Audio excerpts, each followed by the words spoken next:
All right. Today, my niece Emily and I, we are going to try to make a clock out of 2 potatoes.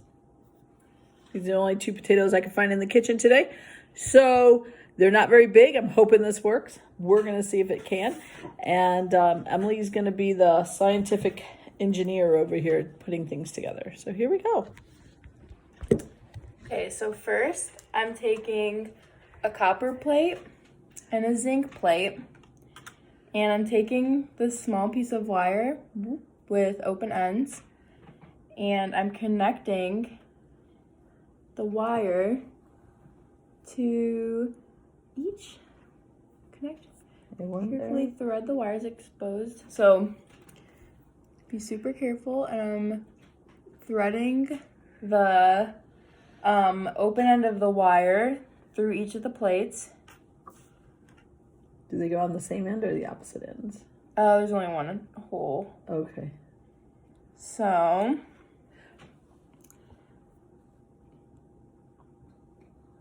next we're going to take,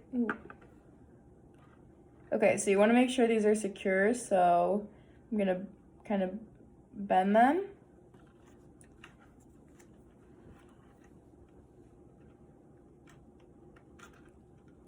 And then I'm going to take, okay, so our next step is going to be to, we have a digital clock here. It has no batteries, so it can't work yet.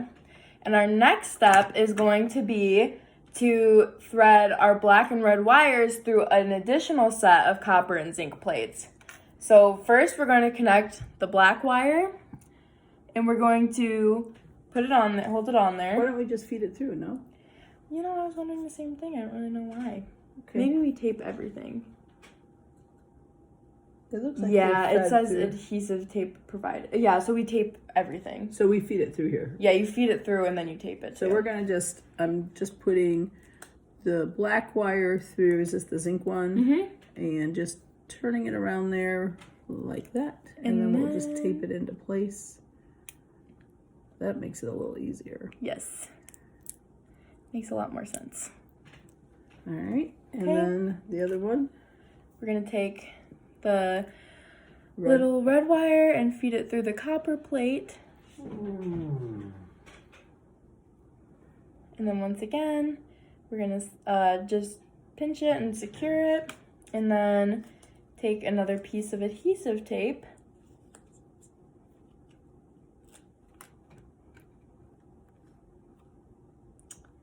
And once again, just wrapping it around, securing the connection. Probably keeping the connection secure is going to be like the toughest part. Right. So, step 3, we're going to take this, the one that we just did a little bit ago, and we're going to plunge it into our potatoes. Does it matter which one goes on which side? So we can just, Okay. yeah, I just think we need. It just goes opposite on the next one. Yes, so Let's see here. hold the potatoes in here. All right, so now we got our copper and zinc plates and our potatoes. Let's put that down a little further. And our next step is going to be to take, this is the step where we're going to see if it's going to work. So, oops. Now this does matter. So the black wire goes to, so they go to the opposite thing. So Right. Yes. So we're going to take our copper plate with the red wire and stick it into the zinc end of the zinc potato. Then we're going to take our zinc plate and put it into the copper potato. Let's watch what happens. Oh! Yeah. Oh! It came off. Something's disconnected. There it goes. There it goes. All right. So we have a time on our clock. We did it. So you want to set it? It tells you how to set the clock. So you can set that while I talk to them a second. Okay. So this is a good indication. Inside of the potatoes, there's starch. And we eat to make energy. And the starch in those potatoes is causing energy to happen and to send it through the wires. this is something that you might want to try at home. So the starch in a potato is the energy of that seed that grows a plant. Like if you took a potato and you cut it, you could put it into a jar of water and you could root it. And because that starch in there is the food that the plant needs to survive. Just like when we eat, we store our energy through our food, or we create energy by using our food. So that's the same thing that's happening here. The starch in the potato is turning into electricity because that is the energy from the potatoes. So anyway, thanks for visiting us for our... So there we go. We have our clock set. And we have the clock set. It has the date and the time on it. And I don't know. I think Emily's going to use it for her clock next to her bed tonight. Yep. I don't know how long the potatoes will last, though. Yeah, that's the only bummer. All right. Tune in next time for another science experiment with us. Bye. So here we are with our experiment from last night. And I waited till the next morning to see if our potatoes are still making our clock run. And let's see, what do you think? Here we go. It is. It's still working. It's 8:57 in the morning. And I thought we would do one more little experiment with this clock. There's so many we could do. We could try so many different fruits. We can try different juices. But I thought we'd see if it would work if we did the same thing, but use these cups with some soda, some soft drink. So I have some, we don't keep soft drinks in our house, but my niece is here drinking some Diet A&W root beer. So I thought we would try to see if it works. So let's put a little bit of Diet root beer in this one, and a little bit of Diet root beer in this one. I don't know if it's going to make a difference. This just came out of the refrigerator, so it's cold.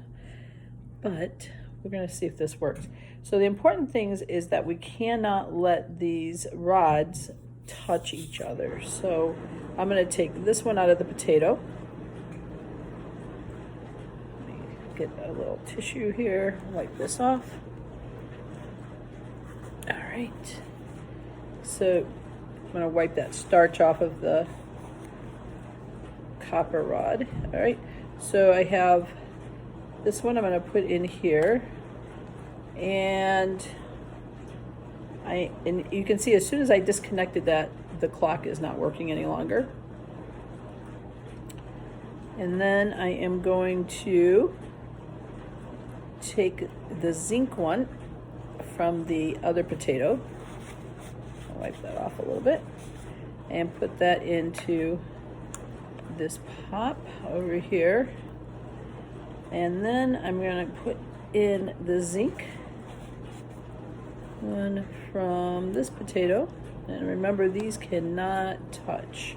So that's going to be the biggest thing, is making sure those don't touch. Ooh, don't touch, don't touch. Oh, can't get this one out. Maybe I shouldn't put that in yet. Ah, there we go. All right, so let's see if this will work.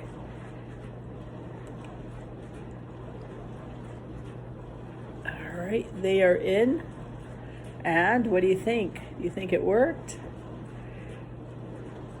Ta-da! It did work. I'm not going to reset the clock, but you can see that it did work.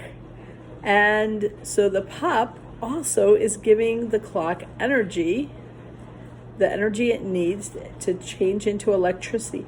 What do you think is causing it to change the pop into electricity? We knew that with the potatoes, it was the starch in the potatoes. Why don't you shoot me a little message and let me know what you think is in the pop that is causing this to work. All right, until next time, thank you for tuning in.